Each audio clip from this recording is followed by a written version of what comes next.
நாமக்கல் மாவட்டம் திருச்செங்கோடு சட்டமன்ற தொகுதியில் அதிமுக வேட்பாளர் SRMTR சந்திரசேகர் பல்வேறு பகுதிகளில் வீடு வீடாக சென்று தீவிர வாக்கு சேகரிப்பில் ஈடுபட்டார்.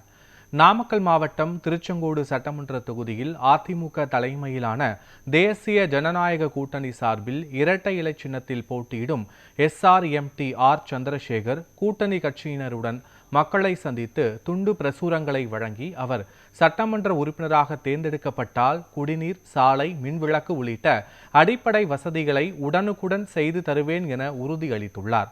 மேலும் செய்தியாளர்களிடம் பேசிய அவர் தற்போதைய ஆட்சியில் குடிநீர் மற்றும் சாலை வசதிகள் குறைவாக உள்ளதாக குற்றம் சாட்டி தாம் தேர்ந்தெடுக்கப்பட்டால் இந்த பிரச்சனைகளை விரைவாக தீர்ப்பேன் என தெரிவித்தார்.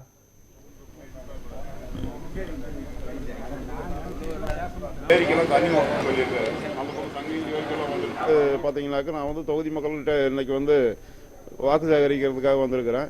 இங்கே தொகுதிக்குள்ளே பார்க்கும்போது தான் நான் இந்த பகுதிக்கெல்லாம் இப்போ பக்கமாக வரல. மலசமுத்திரமும் ஒரு 4-5 மாதத்துக்கு முன்னாடி வந்தது தாங்க. சரி, அதுக்கப்புறம் ரோடெல்லாம் போட்டாங்களாட்டிருக்குது. ஏதோ 2000 கோடி செலவு பண்ணி திருச்செங்கோட்டையே தலை நிமிர்ந்த தொகுதியாக மாற்றிட்டேன் அப்படிங்கிற மாதிரி ஒரு கருத்து சொல்லியிருந்தாருங்க. நாங்களும் நிறைய வேலை செஞ்சுருப்பாங்க போல இருக்குது அப்படின்ட்டு வாக்கு சேகரிப்புக்காக இப்போ ஒரு 10 நாளைக்கு முன்னாடி அந்த பக்கம் போயிருந்தேங்க.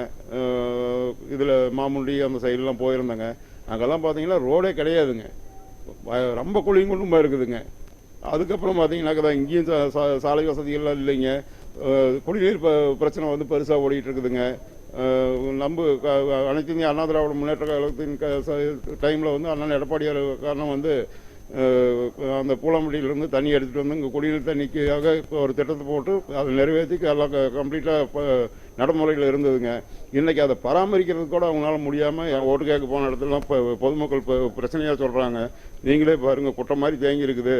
இங்கே பூரா பேர் கொசுவாக உற்பத்தியாகி இங்கே இந்த பகுதியிலேயே குடியிருக்க முடியாத ஒரு சூழ்நிலை உருவாகுது.